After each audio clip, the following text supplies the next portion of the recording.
Ugly bubble cars, oversized clothing, slide up BlackBerry phones, and Green Day. That's what goes through my mind when I think of Y2K.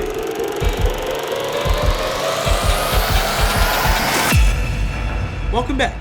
It's me, Jake, the Y2K hating nerd, and today we're going to be covering Y2K fashion, but more specifically, why I believe Y2K fashion should die.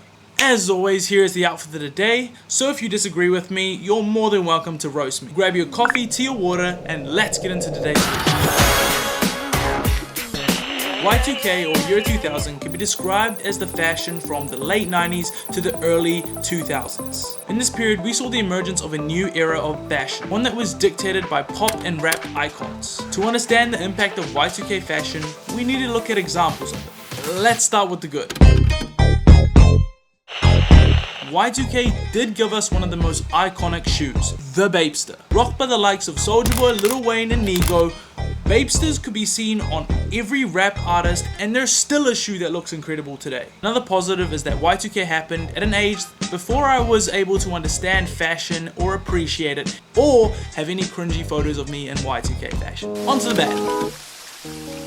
In Y2K, you would find every girl in a high headband, a button-up crop top, and denim skirts. Round her arm would be a male whose jeans would be so wide that he'd have to run wide-legged just to keep his pants up. Accompanied with this would be a cap that would always be positioned sideways in an oversized vintage sport jacket to complete the look. Or the Backstreet Boys / NSYNC male who would have the white frosted tips and the most repulsive sunglasses they could find.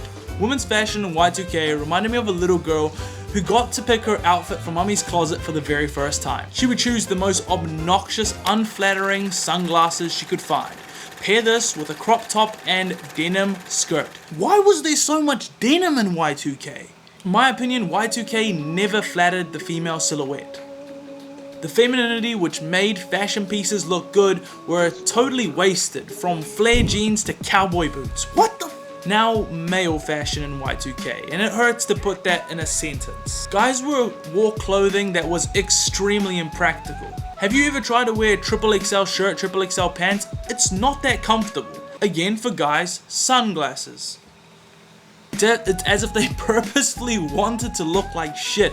And don't get me started on the Kanye shutter shades. That don't kill. Frames of sunglasses never suited their faces, and again it just makes me wonder what was going on in the mind of the people who dictated Y2K fashion. What's going on? And then we have accessories. The accessory I actually did like was the BlackBerry phone. Oh yeah, BlackBerry, that company that never learned to adapt, yeah, their phones were cool. For me, it hits a place of nostalgia because I could never ever afford one of those phones as a kid. As an accessory, they're practical and it works effectively. Those phones are iconic. But the watches and jewelry. Every celeb had to wear the largest watch face and jewelry pieces they could possibly get their hands on. Completely tacky. The bigger the hoop, the bigger the... Nah. Trash. Y2K fashion for me in conclusion was just a collective mess. It symbolizes a time in fashion where there was no direction, and as long as you had impact and power, you had say.